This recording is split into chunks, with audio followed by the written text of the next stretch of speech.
Hello guys, welcome to my channel. Guys, जैसा कि आप सबको पता है, ये हुआ, मेंस हुआ एंड अच्छे अच्छे नंबर लेके भी अभी तक भी सारे दोस्त, सारे फ्रेंड्स वेट कर रहे हैं कि रिजल्ट कब आ रहा है, कब रिजल्ट आएगा। और सबके मन में दुविधा है कि हमारा होगा कि नहीं होगा। हर कैंडिडेट के मन में है, चाहे उसके नंबर अच्छे हों, चाहे उसके नंबर कम हो, या उसके सिर्फ और सिर्फ क्वालिफाई मार्क्स भी हो, सबको दुविधा है। और सब इस आस लगाए बैठे हुए हैं कि आई थिंक हमारा सिलेक्शन हो जाएगा या नहीं होगा। दोनों पॉसिबिलिटी है, ज़्यादा वाले को भी, कम वाले को भी। मैं आप सबसे बोलूं, रिजल्ट आने में ज़्यादा टाइम नहीं लगेगा।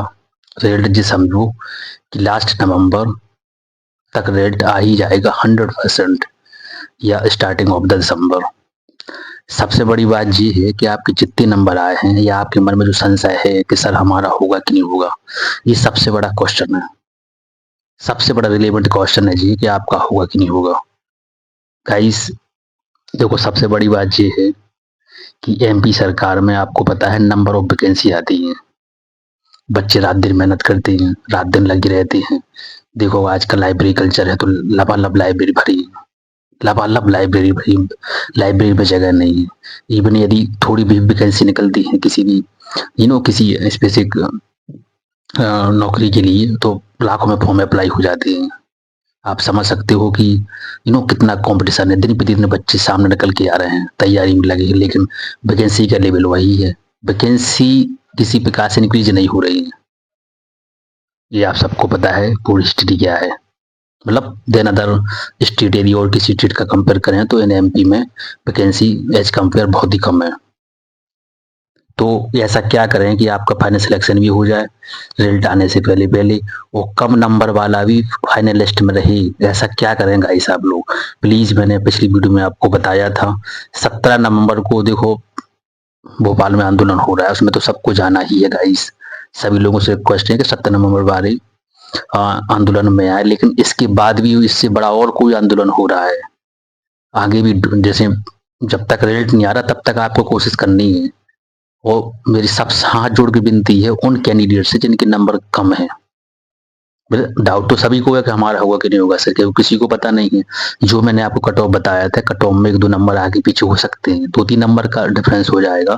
कट ऑफ उसके आगे पीछे ही रहेगा, क्योंकि हम सब लोग भी एक्सपेक्ट करके ही बताते हैं, जो सारा जितने सालों का निकाल के बताते हैं कि यहाँ तक number of the vacancy depend होके एक्सपेक्टेड कट ऑफ शो करते हैं। और वो कहीं ना कहीं सही साबित होता है, वो होता भी है, 1-2 नंबर आगे पीछे होते हैं। बट फिर भी जो जिस कैंडिडेट के, जिस सदस्य के नंबर कम है, देखो सबसे बड़ी बात ये है, आप तो एग्जाम निकाल के आए, आपने प्री भी निकाला और मेंस भी निकाला। प्री कब हुआ है इसके बाद मेंस के लाने भी आपने जी तोड़ मेहनत की है, सपने सजे हुए हैं कि कहीं ना कहीं फाइनल लिस्ट में हमारा नाम होगा, हम भी वर्ग 3 की नौकरी करेंगे एज अ टीचर के तौर पर। लेकिन अब आपके मन में दुविधा भी है, डाउट भी है। आपने क्वालिफाई भी किया है, क्वालिफाई प्लस नंबर भी आपके, लेकिन नौकरी हाथ में है कि नहीं, ये सबसे बड़ा बिगेस्ट क्वेश्चन है फॉर यू। प्लीज सभी लोगों से रिक्वेस्ट है कि यदि अभी जो आंदोलन हो रहा है उसमें तो शामिल हों, लेकिन इसके बाद यदि कोई इससे बड़ा कोई आंदोलन बन रहा है ना, प्लान बनने के लिए before you know giving the result, तो प्लीज आप सभी लोग एक साथ हों। गाइस, यदि आपकी जितनी ज्यादा वैकेंसी बढ़ जाएंगी ना, उतनी ज्यादा चांस रहेंगे आपके सिलेक्शन होने की, कम नंबर वाले की। ज्यादा नंबर वाला तो ऑलरेडी लिस्ट में रहेगा, लेकिन कम नंबर वाले का चांस सबसे ज्यादा बढ़ जाएंगे। वो जो डिपेंड करता है कि आप में संगठन कितना है, आप कितने संगठित हैं। वर्ग 3, वर्ग 2, वर्ग 2 वाले तो से तो ये रिक्वेस्ट है कि प्लीज आपका ज्वाइन लेटर कब एंड नेक्स्ट एग्जाम के लिए क्या तैयारी हो रही है उस पर भी आप कर सकते हैं। लेकिन वर्ग 3 वाले स्पेशली प्लीज सभी लोगों से हाथ जोड़कर रिक्वेस्ट है कि सभी लोग जाएं भोपाल में, एक दूसरे का साथ दें, कांटेक्ट करें, ग्रुपबाजी में ग्रुप बना के भी एक दूसरे से लिंक करके बात करें, और इकट्ठे हों। जितनी जनसंख्या भोपाल में होगी ना, समझो कि उतना काम बनने वाला है आपका, क्योंकि जनसंख्या ज्यादा होगी तो कहीं ना कहीं मीडिया आएगी, मीडिया कवरेज करेगी जनसंख्या इतनी क्यों है, क्या क्वेश्चन है इनका। और जब वो मीडिया कवरेज करेगी लोकल मीडिया, तो फिर नेशनल उठाएगी, फिर बात सामने वही आएगी, अरे कहीं ना कहीं बच्चे वही तो हैं जो अपने हक के लिए मांग मांग कर रहे हैं, 2-2 टेस्ट निकाल के आए हैं लेकिन वैकेंसी नहीं है। तो एट द लास्ट कि आपको फिर वैकेंसी सरकार को इंक्रीज करनी पड़ेगी, बढ़ाएंगे भी, वो आपकी जीत होगी। लेकिन जीत तभी होगी जब आप उसके लिए आगे आएंगे, आगे आएंगे गाइस, वरना कुछ होने वाला नहीं है। प्लीज सब लोगों से रिक्वेस्ट है कि फाइनल लिस्ट में आप देखो, अभी ये भी है कि सब लोग एक्सपेक्ट कर रहे हैं कि लास्ट नवंबर तक रिजल्ट तो आ जाएगा, ये तो पक्का है आएगा, या स्टार्टिंग ऑफ द दिसंबर तक रिजल्ट तो उन्हें दे देना है।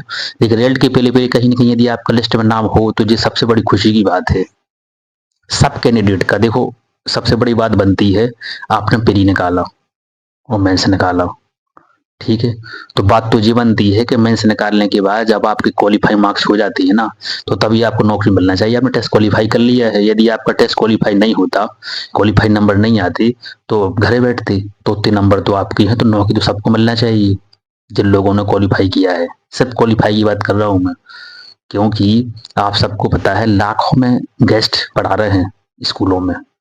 वो भी कौन से गेस्ट पढ़ा रहे हैं? जिनके टेट निकले हुए हैं, वो पढ़ा रहे हैं, वो स्कूल चला रहे हैं। आप तो वेल एजुकेटेड पर्सन है ना, 2 टेस्ट निकाल के आए हुए हैं। आप जिस भी स्कूल में जाएंगे वहाँ का हुलिया चेंज कर देंगे, क्योंकि आपके पास नॉलेज है, आपके पास कॉन्फिडेंस है। वो जिस बंदे के पास नॉलेज होता है ना, कॉन्फिडेंस चेहरा पे झमकता है। क्लास में जाके पता चलेगा कि आप किस तरीके से बच्चों को हैंडल कर पाएंगे, किस तरीके से बच्चों को वो चीज़ दे पाएंगे जो आप संघर्ष करके उस क्लास में पहुंचे हैं। वो गेस्ट नहीं दे पाएंगे। गेस्ट तो स्कूल चला रहे हैं, वो होते ना कि उन्हें एक सैलरी में 4 गेस्ट निकाल देने। लेकिन यदि रियलिटी बात कही जाए तो क्वालिटी ऑफ द एजुकेशन आपके द्वारा ही दी जाएगी।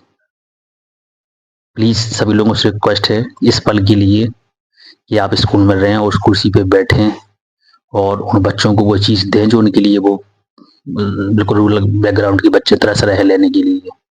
वो आपके द्वारा हो, सर्व हो, अपना देश आगे बढ़े, स्टेट आगे बढ़े, गरीबों के बच्चे आगे निकल के आए और कहीं ना कहीं आपका कंट्रीब्यूशन इन दिस कंट्रीज में हो प्लीज। तो इसके लिए आप थोड़ा संघर्ष कर लीजिए। आप नंबर ऑफ वैकेंसी का लेवल ज़्यादा हो जाएगा, कम से कम बच्चा भी वो उनको लेना पड़ेगा, क्योंकि वैकेंसी का लेवल ज़्यादा है, वैकेंसी बढ़ गई है। प्लीज अदरवाइज रिजल्ट आ गया तो फिर कुछ होने वाला नहीं है, पर तो उन्हें कट ऑफ कर देना। आपको पता है देखो वर्ग 2 में उन्होंने वेटिंग लिस्ट भी जारी नहीं की, सीधा रिजल्ट किया खत्म की। वेटिंग लिस्ट कर देती तो बच्चे मांग उठाते कि वेटिंग क्लियर करो, उन्होंने वेटिंग का झमेला ही खत्म कर दिया है। अब लोग वेटिंग नहीं दी उन्होंने वर्ग 2 वाले रिजल्ट में। आपका भी ऐसा करें, वेटिंग ही ना दें। पता चला कि आप 1-2 नंबर से रह गए हैं, पास में पहुंचे थे और रिजल्ट आउट कर दिया है, वेटिंग नहीं है, तो आप तो एकदम पूरे बाहर हैं स्टडी से। वो तो वो होगा ना, क्योंकि वर्ग 2 में ऐसा दिखा दिया है। तो प्लीज आप लोगों से रिक्वेस्ट है कि आप वेटिंग में क्यों आए, फाइनल लिस्ट में आओ ना, फाइनल लिस्ट में आओ आप। हम लोगों की सबकी शुभकामना आप सबके संगे हैं प्लीज। लेकिन आप लोग इकट्ठे हों, 17 नवंबर वाले आंदोलन में तो जाना ही है जो होने वाला है। इसके बाद जो भी बड़ा आंदोलन हो रहा है भोपाल में, तो आप 1, 2, 3 जितने हों आप प्लीज कंटिन्यू हों before the you know open the rail. Please आप पहुंचे वहां पर, अपना काम पूरा जो उसके साथ करें। नंबर ऑफ वैकेंसी का लेवल बढ़ेगा और कम से कम कैंडिडेट वाला लिस्ट में रहेगा। आई होप दैट यदि कोई ऐसी न्यूज आगे आती है अपडेट तो मैं आपको जरूर शो करूंगा। यदि आपने मेरे चैनल को सब्सक्राइब नहीं किया तो सब्सक्राइब भी करिए, वीडियो को लाइक भी करिए, शेयर जरूर करिए गाइस। चलो मिलते हैं नेक्स्ट वीडियो में जल्द से जल्द। और हाँ, यदि आपकी कितने नंबर आए हैं प्लीज ये जरूर कमेंट बॉक्स में शो करें, इससे हमें पता चलेगा कि किस किस वैरायटी के बच्चे हैं। फिर भी जय हिंद, जय भारत, जय श्री राम।